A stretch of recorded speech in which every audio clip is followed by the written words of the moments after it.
Hello friends, K കിച്ചണിലേക്ക് എല്ലാവർക്കും സ്വാഗതം. ഇന്ന് നമുക്ക് വെറൈറ്റി ആയിട്ടുള്ള ഒരു വഴുതനങ്ങ കറി ഉണ്ടാക്കുന്നത് എങ്ങനെയാണെന്ന് നോക്കാം. അതിന് വേണ്ടി ഞാൻ ഒരു 6 വഴുതനങ്ങ ഞാനിവിടെ എടുത്തിട്ടുണ്ട്. നല്ലതുപോലെ ഉപ്പിട്ട് കഴുകി വൃത്തിയാക്കി എടുത്തിട്ടുണ്ട്. ഇനി ഞാൻ ആ വഴുതനങ്ങ ഓരോന്നും എടുത്ത് അതിൻ്റെ ഞെട്ടൊന്നും കളയാതെ തന്നെ നമുക്ക് ദാണ്ട് ഇതുപോലെ 4ആയിട്ട്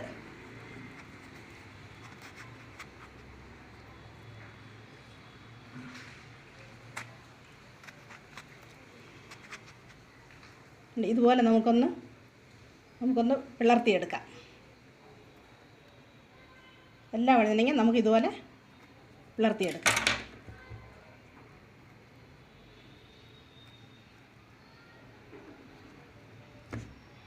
ഇനി നമുക്ക് 2 തക്കാളിക്ക, ഒരു ചെറിയ കഷ്ണം ഇഞ്ചി, 2 പച്ചമുളക് ഇതെല്ലാം കൂടെ നമുക്കൊരു മിക്സിയുടെ ജാറിലിട്ട് ഒന്ന് അരച്ചെടുക്കാം.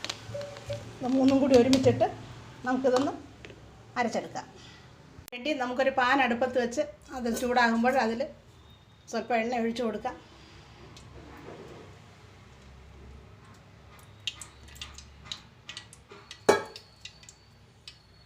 ആയിട്ടുണ്ട്. ഇനി നമുക്ക് ഈ വഴുതനങ്ങ ഓരോന്നും ആ എണ്ണയിലേക്ക് ഇട്ട് നമുക്കതൊന്ന് വഴറ്റിയെടുക്കാം.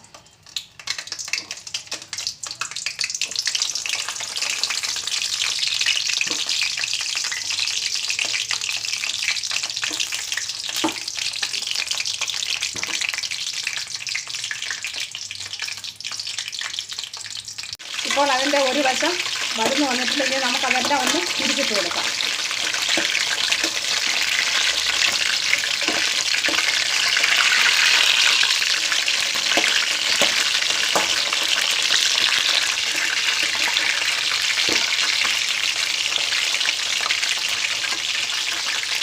വഴുതനങ്ങയെല്ലാം വഴന്നു വന്നിട്ടുണ്ട്. ഇനി നമുക്കത് കോരി മാറ്റി വയ്ക്കാം.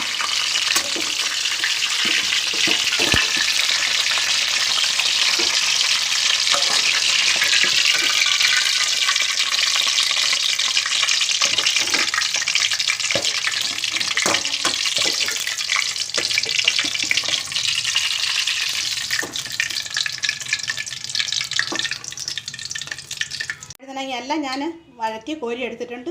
ഇനി നമുക്ക് ആ എണ്ണയിൽ തന്നെ നമുക്ക് അതിനുള്ള മസാല ഉണ്ടാക്കാം. സ്വല്പം കൂടുതൽ എണ്ണ ഉണ്ടായിരുന്നു, സ്വല്പം ഞാനിഞ്ഞ് കോരി എടുത്തു. ബാക്കി ആ എണ്ണയിൽ നമുക്ക് മസാല ഉണ്ടാക്കാം. അതിനായിട്ട് നമുക്ക് 1 ടീസ്പൂൺ ജീരകം ഇട്ട് കൊടുക്കാം.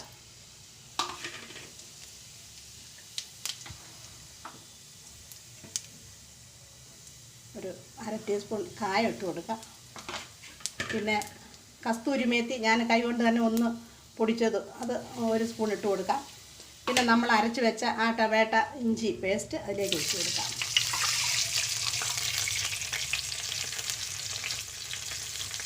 നമുക്ക് അതിൻ്റെ കൂടെ സ്വല്പം വെള്ളം കൂടി ഒഴിച്ച് കൊടുക്കാം.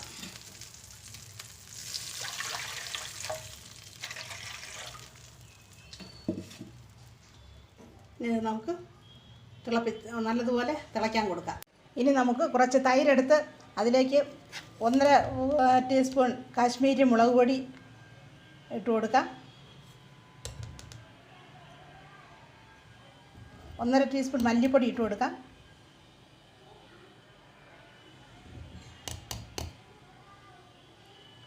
അര ടീസ്പൂൺ മഞ്ഞൾപ്പൊടി ഇട്ട് കൊടുക്കാം. 1/2 ടീസ്പൂൺ ഗരം മസാല ഇട്ട് കൊടുക്കാം. എന്നിട്ട് ഇതെല്ലാം കൂടി നമുക്ക് മിക്സ് ചെയ്യാം. നല്ലതുപോലെ മിക്സ് ചെയ്യാം. അതുകൊണ്ട് ആ തൈരിൽ നമ്മൾ മുളക് പൊടി, മല്ലിപ്പൊടി, ഗരം മസാല എല്ലാം ഇട്ട് നല്ലതുപോലെ മിക്സാക്കി എടുത്തിട്ടുണ്ട്. അപ്പം നമ്മൾ ആ തക്കാളി അരച്ചൊഴിച്ച ആ മസാല നല്ലതുപോലെ തിളച്ച് എണ്ണ എല്ലാം തെളിഞ്ഞ് വന്നിട്ടുണ്ട്.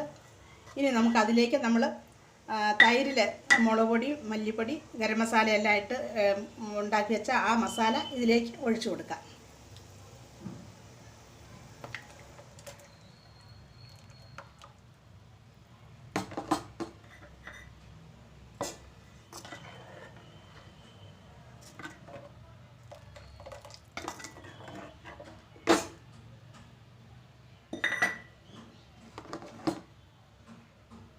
മസാല നല്ലതുപോലെ തിളച്ച് വരുന്നുണ്ട്.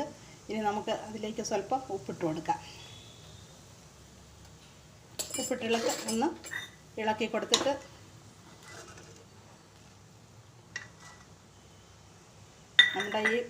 നമ്മൾ ഫ്രൈ ആക്കി വെച്ച വഴുതനങ്ങ ഇതിലേക്ക് ഇട്ട് കൊടുക്കാം.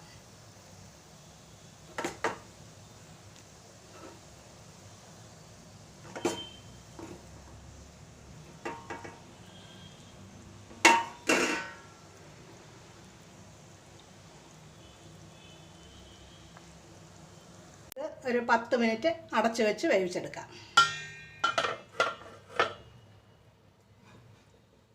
നോക്കാം. നമ്മുടെ വഴുതനങ്ങാക്കറി നല്ല തിളച്ച് വരുന്നുണ്ട്. ഇനി നമുക്കിതിലേക്ക് സ്വല്പം കരിയാപ്പില ഇട്ട് കൊടുക്കാം.